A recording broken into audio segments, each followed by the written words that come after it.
So dito tayo ngayon sa backyard namin at yung buko ng niyog namin dito ay napakababa, no?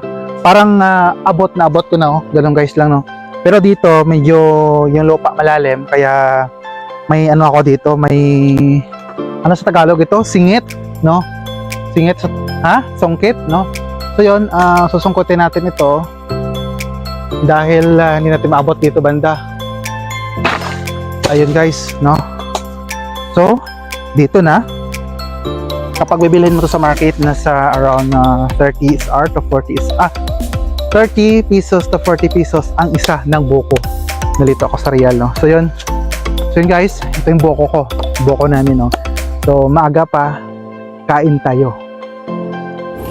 Dito sa backyard namin, may ilang puno ng niyog dito na medyo hindi gaano kataas at mababa lang ito, no? At abot ng kamay lang kapag kumukuha. At may mga avocado din ako na tinanim dito sa likod at sana mabuhay ito dahil papasok yung tag-init. At hindi lang dito niyog at avocado, may mga langka din dito, no? Sa kilid, no? At yun, yung langka na yan, malapit na mahinog, no? So masarap yung langka na yan, no? At iba talaga kapag mayroon kang itinanim dito dahil sa wakas, maka-harvest ka na din, no? Anytime. At ito na guys, no? Masarap to ang buko. Nakakamiss talaga to. Ang sarap nito guys. Basta maraming bunga, anytime, araw-araw, pwede ka kumuha at kumain ng buko ng niyog na ito.